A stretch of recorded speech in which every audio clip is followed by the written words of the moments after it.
ಇನ್ನೊಂದು ಏನಂತ ವರ, ನಂಬಿಕೆ ಕೂಡ ವರ ಅಂತ.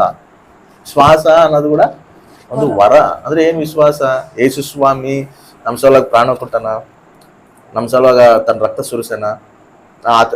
ಯಾರು ಯೇಸು ಸ್ವಾಮಿ ಮೇಲೆ ನಾವು ವಿಶ್ವಾಸ ಇಡ್ತೀವೋ, ನಂಬಿಕೆ ಇಡ್ತೀವೋ, ನಾವೆಲ್ಲರೂ ನೀತಿವಂತರಾಗ್ತೀವಿ, ನಾವೆಲ್ಲರೂ ರಕ್ಷಣೆದಲ್ಲಿ ಬರ್ತೀವಿ, ಪರಲೋಕ ರಾಜ್ಯಕ್ಕೆ ನಾವು ಬಾಧ್ಯರಾಗ್ತೀವಿ. ರಕ್ಷಣೆ ಸಂಬಂಧವಾದ ನಂಬಿಕೆ ಅಲ್ಲ ಇದು. ಯಾವ ನಂಬಿಕೆ ಅಂತ ಹೇಳಿದ್ರೆ, ಸಮಸ್ಯೆಗಳು ಬಂದಾಗ ಆ ಸಮಸ್ಯೆಗಳನ್ನ ಎದುರಿಸುವಂತ ನಂಬಿಕೆ ಇರಬೇಕು ನಮ್ಮಲ್ಲಿ. ಅದು ಸುಮ್ಮನೆ ನಾವು ಎದುರಿಸಿದ್ರೆ ಬರೋದಿಲ್ಲ. ಅದು ಕೂಡ ದೇವರ ಅನುಗ್ರಹ ಬೇಕು. ನಂಬಿಕೆ ಕೂಡ ಭಾರಿ ಪ್ರಾಮುಖ್ಯವಾದ. ಯಾಕಂದ್ರೆ ನಮ್ಮ ಜೀವನದಲ್ಲಿ ನಾವು ಅಣು ಸ್ಟೆಪ್ ಅಲ್ಲಿ ನಮ್ಗೆ ಬೇಕಾಗಿರೋದು ಏನು ಗೊತ್ತಾ? ನಂಬಿಕೆ, ವಿಶ್ವಾಸ. ಅದಿದ್ರೇನೆ ನಾವು ಜಯಿಸ್ತೀವಿ.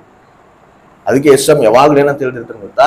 ಯಾರನ್ನ ರೋಗ ಬಂದವರು ಸ್ವಸ್ಥ ಮಾಡಪ್ಪ ಅಂತ ಹೇಳಿ ಬಂದಾಗ ನಿನಗೆ ನಂಬಿಕೆ ಆಯ್ತಾ ಅಂತ ಕೇಳ್ತಾನೆ. ಆ ನಂಬಿಕೆ ಭಾರಿ ಪ್ರಾಮುಖ್ಯವಾದದ್ದು ನಮಗೆ. ಆ ನಂಬಿಕೆಯಲ್ಲಿದ್ದೇನೆ ನಾವು ಪಡ್ಕೋಬೇಕು ಎಲ್ಲವನ್ನ. ನಂಬಿಕೆ ಇಲ್ಲಾಂದ್ರೆ ಏನಾಗ್ತದೆ ಹೇಳು? ಅದು ನಾವು ಜಯಿಸಕ್ ಆಗೋದಿಲ್ಲ, ಸಮಸ್ಯೆಗಳು ಜಯಿಸಕ್ ಆಗೋದಿಲ್ಲ. ಎಂತ ನಂಬಿಕೆ ಇರ್ಬೇಕು ಗೊತ್ತಾನೆ, ಯಾವಾಗ ಹೇಳ್ತಿರ್ತೀನಿ. ಭಕ್ತ ಸಿಂಗ್ ಎಂತ ನಂಬಿಕೆ ಅಂದ್ರೆ, ನಂಬಿಕೆ ಮೇಲೆ ಕಟ್ಟಣ ಆತ. ಮಿನಿಸ್ಟ್ರಿನ ನಂಬಿಕೆ ಮೇಲೆ ಕಟ್ಟಣ. ಅವ್ರ ಕೆಳಗಿರೋರ್ನು ಕೂಡ ಆ ನಂಬಿಕೆ ಮೇಲೆ ಬೆಳೆಸೋಣ.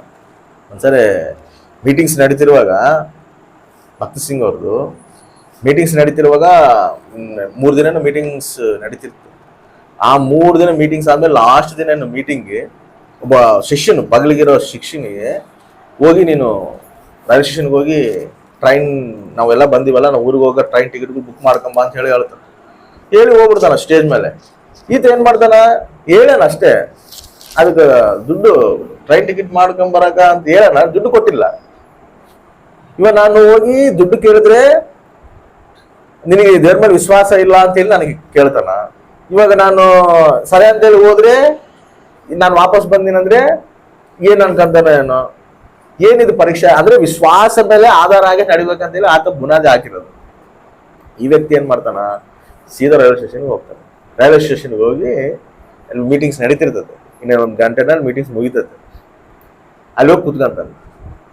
ಏನ್ ಪ್ರಭು, ನನಗೆ ಇಂಥ ಪರೀಕ್ಷೆ ಇಟ್ಟು ಸೇವಕ ನೋಡಿದ್ರೆ ನೀನ್ ಹೋಗು, ಅಲ್ಲಿ ಹೋಗಿ ಟಿಕೆಟ್ ತಗೊಂಬರೋಗಿ ಎಷ್ಟೊಂದು 20 ಜನ ಹೋಗಿರ್ತಾರೆ ಟೀಮ್. ಈ 20 ಜನಕ್ಕೆ ನಾನು ಟಿಕೆಟ್ ಹೆಂಗ್ ತಗೊಂಡು ಹೋಗ್ಲಿ, ಏನ್ ಮಾಡ್ಬೇಕು ಅಂತೇಳಿ ಕುತ್ಕೊಂಡು ಅಳ್ತಾನಂತ. ಏನ್ ಪರೀಕ್ಷೆ ಇದೆ ಅಂತೇಳಿ ಅಳ್ತಿರುವಾಗ ಅಲ್ಲಿ ಒಂದು ಫ್ಯಾಮಿಲಿ ಬರುತ್ತಂತ. ಫ್ಯಾಮಿಲಿ ಬಂದು, ಅಯ್ಯ ಏನ್ ಇಲ್ಲೇ ಇದ್ದೀರಿ ಅಂತ. ಇಲ್ಲಮ್ಮ, ಹಿಂಗೆ ಇದು ಟ್ರೈನ್ ಟಿಕೆಟ್ ಬುಕ್ ಮಾಡ್ಕೊಳಕ್ ಬಂದಿದ್ದೆ ಅಂತ. ಹೌದಾ, ನಾವು ಭಕ್ತ್ ಸಿಂಗ್ ಅಯ್ಯನ ಮೀಟಪ್ ಮಾಡ್ಬೇಕು ಅನ್ಕೊಂಡಿವಿ, ಆಗಿಲ್ಲ, ಮೀಟಿಂಗ್ಸ್ ಇನ್ನ ನಡಕತ್ತವ, ನಮಗೆ ಟ್ರೈನ್ ಗೊತ್ತಾಗತ್ತೆ, ನಾವು ಟ್ರೈನ್ ಮತ್ತೆ ಮಿಸ್ ಆಗ್ಬಿಡ್ತು ಅಂತೇಳಿ ನಾವು ಮೀಟಿಂಗ್ಸ್ ಇಂದ ವಾಪಸ್ ಬಂದ್ಬಿಟ್ಟಿವಿ. ಆಕ್ಚುಲಿ ಕಾಣಿಕೆ ಕೊಡ್ಬೇಕು ಅನ್ಕೊಂಡಿದ್ವಿ, ಕಾಣಿಕೆ ಕೊಡಾಕ ಆಗಿಲ್ಲ, ಇದನ್ನ ನೀವು ತಗೊಂಡಾಗ ಅನ್ನಕ್ಕೆ ಕೊಡ್ರಿ ಅಂತ ಹೇಳ್ತಾರ. ಆಮೇಲೆ ಅವಾಗ ಆ ಕಾಣಿಕೆ ಇಸ್ಕೊಂಡಾತ ಅಲ್ಲೇ ಅಳ್ತಾನಂತ. ನನ್ನ ವಿಶ್ವಾಸ ಮೇಲೆ ಆತ ನಡೆಸ್ತಾನ. ಆ ವಿಶ್ವಾಸ ಮೇಲೆ ಆತ ಕೂಡ ರೈಲ್ವೆ ಹೋಗಲ್ಲ, ಅದ್ರ ದೇವರಲ್ಲಿ ಕೈ ಬಿಟ್ಟಿಲ್ಲ. ಅದನ್ನ ತಗೊಂಡು 10 ಗಂಟೆ ಹೋಗಿ ಟಿಕೆಟ್ ತಗೊಂತಿದ್ರೆ ಟಿಕೆಟ್ ಅನ್ನ ಕೇಳ್ತಾನೆ, ಎದಕ್ಕೆ ಕೇಳ್ತಾ ಇದ್ರೆ ಏನಿಲ್ಲ ಅಂತ. ಅದು ತಗೊಂಬಂದು ಆ ಟಿಕೆಟ್ ತಗೊಂಡಾಗ ಕೊಟ್ಟಾನ. ಅದು ಕೂಡ ದೇವರ ವರ. ಅದು ಆ ವಿಶ್ವಾಸ ಹಂಗಿರ್ಬೇಕು ನಮಗೆ. ಪ್ರತಿ ಏನೇ ಸಮಸ್ಯೆ ಬರಲಿ, ಏನೇ ಬಂದ್ರು ಕೂಡ ಈ ಸಮಸ್ಯೆ ಬಂದಂತೇಳಿ ಬಾಧೆ ಬಿಡಬಾರ್ದು. ಸಮಸ್ಯೆನ ಎದುರಿಸುವಂತ ವಿಶ್ವಾಸ ನಮ್ಮಲ್ಲಿ ಇರ್ಬೇಕು, ನಂಬಿಕೆ ನಮ್ಮಲ್ಲಿ ಇರ್ಬೇಕು. ನನ್ನ ದೇವ್ರು ನಂಬಿಗಸ್ತನು, ಸಮಸ್ಯೆ ನನ್ನ ದೇವ್ರಿಗೆ ಸಾಧ್ಯ. ನನ್ನ ದೇವ್ರಿಗೆ ಅಸಾಧ್ಯವಾದ ಏನೈತೆ? ಪ್ರಾಬ್ಲಮ್ಸ್ನಾಗ ಒಂದ್ಸರಿ ಏನಾಗ್ತದೆ ಗೊತ್ತಾ, ನಮ್ಮ ಬಲಹೀನರು ಆತೀವಿ. ಎಲ್ಲ ಮೇಲೆ ಒಂದೇ ಸರ್ ಬರ್ತಾವ, ಒಂದೇ ಸರ್ ಬರ್ತಾವ. ಅವ್ ಹೆಂಗಿರ್ತದ ಗೊತ್ತಾ, ಆ ಪ್ರಾಬ್ಲಮ್ನಾಗ ಏನಪ್ಪ ಇದು ಪರಿಸ್ಥಿತಿ ನಮ್ಗೆ ಹಿಂಗ್ ಒತ್ತಿಡಿ ಬರಕತ್ತಲ್ಲ ಅಂತೇಳಿ ಆ ವಿಶ್ವಾಸ ನಮ್ಮಲ್ಲಿ ಕಡಿಮೆ ಆಗ್ತದೆ.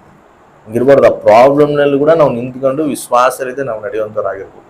ಅದಕ್ಕೆ ಎರಿಕೋ ಪಟ್ಟಣದಾಗ ಇವ್ರು ಹೋಗಿ ಎರಿಕೋ ಪಟ್ಟಣನ ಸ್ವಾಧೀನ ಮಾಡ್ಕೋಬೇಕಂದಾಗ ಇಸ್ರಾಯೇಲ್ ಪ್ರಜೆಗಳು ಇವ್ರು ಏನ್ ಮಾಡ್ತಾರೆ ಹೇಳು? ಯುದ್ಧ ಮಾಡೋದಿಲ್ಲ ಇವರು, ಸುಮ್ಮನೆ ಹೋಗ್ತಾರ. ಹೋಗಿ ಅವ್ರಿಗೆ ಹೇಳ್ತಾನ ಅವಶ್ಯವಾಗ ದೇವ್ರು, ನೀವ್ ಏನ್ ಮಾಡ್ಬೇಕಂದ್ರೆ ನೀವೆಲ್ಲರೂ ಆ ಒಂದು ತುತ್ತಿರುಗಳು ಊದ್ಕ ಅಂತ ನೀವು ಸುಮ್ಮನೆ ಆ ಎರ್ಕೋ ತಲೆ ಹೋಗ್ಬೇಕು. ಆ ಗೋಡೆ ತಗ ಹೋಗಿ ಏನ್ ಮಾಡ್ಬೇಕು, ರೌಂಡ್ ತಿರುಗ್ಬೇಕು. ಒಂದಿನ ಹೋಗ್ಬೇಕು, ರೌಂಡ್ ತಿರುಗ್ಬೇಕು, ಅದು ಊದ್ಕ ಅಂತ ಹೋಗ್ಬೇಕು, ಬರ್ಬೇಕು. ಮತ್ತೆ ಏನ್ ಮಾಡ್ಬೇಕು, ಹೋಗಿ ನಿಮ್ ಗುಡಾರೊಳಗೆ ಹೋಗಿ ನೀವು ಮಕ್ಕ ಮುಟ್ರಿ ನೀವು. ಆಮೇಲೆ ನೆಕ್ಸ್ಟ್ ದಿನ ಏನ್ ಮಾಡ್ಬೇಕು, ಮತ್ತೆ ಬೆಳಿಗ್ಗೆ ಎದ್ದೇಳ್ಬೇಕು. ಮತ್ತೆ ಇವರೆಲ್ಲ ಇಸ್ರಾಯೇಲ್ ಪ್ರಜೆಗಳ ಟೀಮ್ ರನ್ ಆಗ್ಬೇಕು. ಎಷ್ಟು ಜನ ಇರ್ತಾರಲ್ಲ, ಲಕ್ಷ ಎಷ್ಟು 23 ಲಕ್ಷ ಜನ ಇಲ್ವಾ? ಅವ್ರೇನ್ ಅನ್ಕೊಂತಿರ್ತಾರ, ಇವರೆಲ್ಲ ಯುದ್ಧಕ್ಕೆ ಬರ್ತಾರೆ ಏನೋ ಅಂತ ಅವ್ರು ನೋಡ್ತಿದ್ರು, ಅವರೆಲ್ಲ ರೆಡಿ ಆಗಿರ್ತಾರ. ಇವ್ರು ಯುದ್ಧಕ್ಕೆ ಬರ್ತಾರ, ಇವ್ರು ಬಂದಾರ ಇಲ್ಲಿ, ಇವ್ರು ಯುದ್ಧಕ್ಕೆ ಬರ್ತಾರ, ಅವ್ರು ರೆಡಿ ಆಗಿರ್ತಾರ. ಇವ್ರೇನ್ ಮಾಡ್ತಾರ, ಯುದ್ಧಕ್ಕೆ ಹೋಗಲ್ರು, ಅವ್ರು ಪಟ್ಟಣ ಸುತ್ತ ತಿರುಗ್ತಾರ. ಅಸಲು ಎರಿಕದು ಇರೋರಿಗೆ ಹೆಂಗಿರ್ತದೆ ಹೇಳು, ಮೆಂಟಲ್ ಹಿಡಿದಿರ್ತದ ಅವ್ರಿಗೆ, ಹುಚ್ಚಿಡ್ದಿರ್ತದ ಅವ್ರಿಗೆ. ಎದಕ್ಕೆ ಹೇಳು, ಫುಲ್ ಆಯುಧಗಳು ಇಟ್ಕೊಂಡು ಎರಿಕದವ್ರು ಏನ್ ಮಾಡ್ತಾರ, ಯುದ್ಧಕ್ಕೆ ರೆಡಿ ಆಗ್ಯಾರ. ಇನ್ನು ಇವ್ರು ಬರ್ತಾರ, ಇವ್ರು ಬಂದ್ರೆ ಇವ್ರನ್ನ ಸರ್ವನಾಶನ ಮಾಡ್ಬೋದು, ಇವ್ರನ್ನ ಮಾತ್ರ ಬಿಡಬಾರ್ದು ಅಂತೇಳಿ ಅವ್ರು ಏನ್ ಮಾಡ್ಯಾರ, ಎರಿಕೋ ಗೋಡೆಗಳು ಅಂದ್ರೆ ಏನ್ ಹೇಳು, ಇವಾಗ ಚೈನಾ ಒಳಗಳು ಇರ್ತಾವಲ್ಲ ಗೋಡೆಗಳು, ಮ್ಯಾಲೆಗಳು ಕೂಡ ಸೈನಿಕರು ನಿಂತು ನೋಡ್ತಿರ್ತಾರ. ಅರ್ಥ ಆಯ್ತಾ, ಅವ್ರು ನಿಂತು ನೋಡ್ತಿದಾರ. ನೋಡ್ತಿದ್ರೆ ಇವ್ರು ಬರ್ತಾರ ನಾವ್ ಯುದ್ಧಕ್ಕೆ ರೆಡಿ ಆಗ್ಯಾರ ಅಂತೇಳಿ ಎಲ್ಲ ಸೈನ್ಯಾಗ ಹೇಳ್ತಿರ್ತಾರ. ಇವ್ರೇನ್ ಮಾಡ್ತಾರ, ಯುದ್ಧಕ್ಕೆ ಹೋಗಲ್ರು, ಸುಮ್ಮನೆ ಹುಡುಕಿ ತಿರುಗ್ತಿದ್ರೆ ಇವ್ ಹುಚ್ಚರಿದ್ದಾಗ ಅದಾರಲ್ಲ ಇವ್ರು. ಅವ್ರು ಎಷ್ಟು ಮೆಂಟಲ್ ಹಿಡಿದಿತ್ತು ಹೇಳು, ಸೇಮ್ ನಮ್ಮನ್ನು ಕೂಡ ಹಂಗೆ ಒಂದ್ ಏನೇ ಸಮಸ್ಯೆ ಬಂದ್ರೆ ಏನಾಗ್ತದೆ ಬಿಡು ಪ್ರಾರ್ಥನೆ ಮಾಡೋಣ ಅಂದ್ರೆ ನಮ್ ನೋಡಿ ಏನಂತಿರ್ತಾರೆ ಗೊತ್ತಾ, ಹುಚ್ಚನ್ನಾಗೆ ಕಾತಿರ್ತೀವಿ ನಾವು.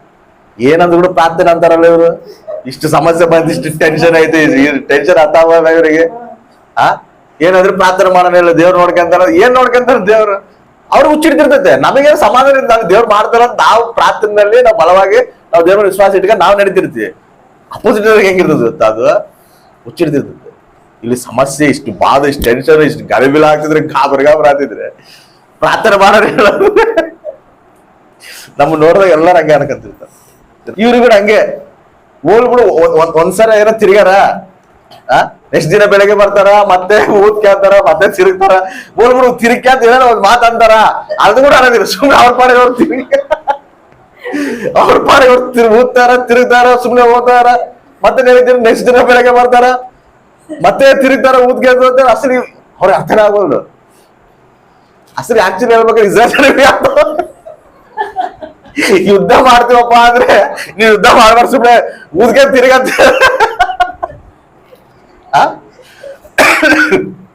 ಎಷ್ಟು ಲಕ್ಷ ಜನ ಇರ್ತಾರಲ್ಲ ಅವ್ರು, 30 ಲಕ್ಷ ಜನ ಊದ್ಗೆ ತಿರುಗಾದ್ರೆ ಅವ್ರು ಹೆಂಗಿರ್ತದೆ ಹೇಳು.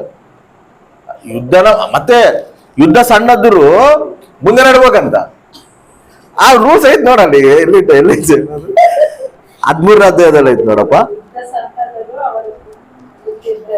ಯುದ್ಧ ಸಣ್ಣದ್ರೆ ಏನ್ ಮಾಡ, ಯುದ್ಧ ಸಣ್ಣದ್ರೆ ಏನೋ ಅಂದ್ರೆ ಏನ್ ಹೇಳಿದ್ರು, ಇವ್ರು ಸೈನಿಕರು ಯುದ್ಧ ಸಣ್ಣದು ಫುಲ್ ಟ್ರೈನ್ ಮಾಡಾರ, ಯುದ್ಧ ಮಾಡಕ್ ಇವರೇ ಇರ್ಬೇಕು ಮುಂದೆ, ಇವ್ರು ಕೂಡ ಮುಂದೆ ಹೋಗ್ಬೇಕಂತ, ಮುಂದೆ ಇರ್ಬೇಕಂತ. ಎದಕ್ಕ, ಸುಮ್ನೆ ಯುದ್ಧ ಮಾಡಕ್ಕಲ್ಲ, ಸುಮ್ನೆ ಓದಿರ್ಬೇಕಷ್ಟೇ. ದೇವ್ರು ನೋಡ್ರಿ, ದೇವ್ರ ಆಲೋಚನೆ ಹೆಂಗಿರ್ತಾವ. ನೆಕ್ಸ್ಟ್ ಮತ್ತೆ ಏನ್ ಮಾಡ್ತಾರ, ಹಂಗೆ ಜನರಿಗೆ ಆರ್ಭಾಟಿಸಿರಿ, ಆಮೇನ್. ಆರ್ಭಾಟಿಸಿರಿ, ನೀವು ಆರ್ಭಾಟಿಸಿರಿ ಅಂದ್ರೆ ಸ್ತುತಿಸಿರಿ. ಸ್ತುತಿಸಿದ್ರೆ ಪಟ್ಟಣಗಳನ್ನೇ ದೇವ್ರು ಕೊಟ್ಟಾನಂತ. ಆಮೇನ್. ಇನ್ನು ನಾವು ಪ್ರಾಬ್ಲಮ್ಸ್ಗಳಾಗ ನಾವು ಕುತ್ಕೊಂಡು ಪ್ರಾರ್ಥನೆ ಮಾಡಿ ದೇವ್ರ ಸ್ತುತಿಸ್ತೀವಿ ಅಂದ್ರೆ, ಎರಿಕೆ ಗೋಡೆಗಳನ್ನ ಹೆಂಗ್ ಬಿಡ್ಸಾನು, ಹೆಂಗ್ ಶತ್ರುಗಳನ್ನ ನಾಶನ ಮಾಡ್ಯಾನು, ಹಂಗ ಈ ಒಂದು ಸಮಸ್ಯೆಗಳನ್ನ ದಿಕ್ಕಾಪಾಲ ಮಾಡ್ತಾನ ದೇವ್ರು. ಆಮೇನ್. ಸ್ತುತಿನಲ್ಲಿ ಶಕ್ತಿ ಐತೆ, ಸ್ತುತಿನಲ್ಲಿ ಬಲ ಐತೆ. ದೇವ್ರು ಏನ್ ಮಾಡಂತೀರನ ಅದನ್ನ ವಿಶ್ವಾಸದಿಂದ ಮಾಡಾರಷ್ಟೇ. ಅಲ್ಲ ಪ್ರಭಾ ನಾವು ಯುದ್ಧ ಮಾಡಿಲ್ಲ ಅಂದ್ರೆ ಹೆಂಗ್ ಪ್ರಭಾ ಜಯಿಸ್ತೀವಿ ಅಂತ ಹೇಳಿ ಕೇಳಿಲ್ಲ. ನಾನು ಏನ್ ಹೇಳಿನಿ ಅದನ್ನ ಮಾಡು. ಕೆಲವೊಂದು ಟೈಮ್ನಲ್ಲಿ ದೇವ್ರು ಹೇಳಿದ್ದು ನಮಗೆ ಅದು ಅರ್ಥ ಆಗೋದಿಲ್ಲ, ನಾವು ವಿಶ್ವಸಿಸ್ಬೇಕಷ್ಟೇ. ಅರ್ಥ ಆಯ್ತಾ, ನಾವು ಜಸ್ಟ್ ವಿಶ್ವಾಸಲಿದ್ದ ನಾವು ನಡಿಬೇಕು ದೇವ್ರ ಮೇಲೆ. ಯಾಕಂದ್ರೆ ಆತ ನಂಬಿಕಸ್ತಾನ. ಪರಿಸ್ಥಿತಿಗಳು ನೋಡಿದ್ರೆ ಎದುರೇ ಇರ್ತಾವ, ಶತ್ರು ನೋಡಿದ್ರೆ ನಮ್ಮ ನೋಡಿ ನಗ್ತಾನೆ ಇರ್ತಾನ, ಹುಚ್ಚು ಅನ್ಕಂತಿರ್ತಾರ ನಮ್ಮನ್ನ ನೋಡಿ. ಆದ್ರೆ ಶತ್ರುಗ ಮುಂದೆ ನಾಶನ ಐತೆ ಅಂತ ಅವನಿಗೆ ಗೊತ್ತಿಲ್ಲ, ನಮಗೆ ಜಯ ಐತೆ ಅಂತ ಕೂಡ ನಮಗೆ ಗೊತ್ತಿಲ್ಲ. ಅದು ವಿಶ್ವಾಸಲಿದ್ದ ನಾವು ನನಗೆ ಜಯ ಕೊಟ್ಟೆ ಕೊಡ್ತಾನ ದೇವ್ರ ಅಂತೇಳಿ ದೇವ್ರ ಮೇಲೆ ವಿಶ್ವಾಸ ಇಟ್ಟು ನಡೆದಾಗ ಶತ್ರುನ ನಿರ್ಮೂಲ ಮಾಡಿ ದೇವ್ರು ನಮ್ಗೆ ಜಯ ಕೊಡ್ತಾನೆ. ಆಮೇಲೆ ಅದು ನಂಬಿಕೆ ಇಟ್ಕೋಬೇಕು. ಅದಕ್ಕೆ ಒಂದು ಮಾತು ಹೇಳ್ತಾನೆ ಗೊತ್ತಾ, ನಿನ್ ನಂಬಿಕೆ ಹೆಂಗಿರ್ಬೇಕು ಗೊತ್ತಾ, ನೀನ್ ನಂಬಿಕೆ ಪ್ರಾರ್ಥನೆ ಮಾಡಿದ್ರೆ ಈ ಗುಡ್ಡ ನೀನು ಹೋಗಿ ಸಮುದ್ರದಲ್ಲಿ ಬೀಳಂದ್ರು ಕೂಡ ಬೀಳ್ತದ ಅಂತ. ಅಂದ್ರೆ ಏನು, ನಾವು ಪ್ರಾರ್ಥನೆ ಮಾಡಿದ್ರೆ ಗುಡ್ಡ ಬೀಳ್ತದ ಅಂತಲ್ಲ, ಆ ಗುಡ್ಡದಂತ ಸಮಸ್ಯೆಗಳು ಎಂತ ಸಮಸ್ಯೆ ಇರಲು ಕೂಡ ಆ ಸಮಸ್ಯೆನ ನಾನು ತೆಗಿತೀನಿ. ಆ ನಂಬಿಕೆ ಇರಬೇಕು, ಅದು ಇಂಪಾರ್ಟೆಂಟ್. ಆಮೇಲೆ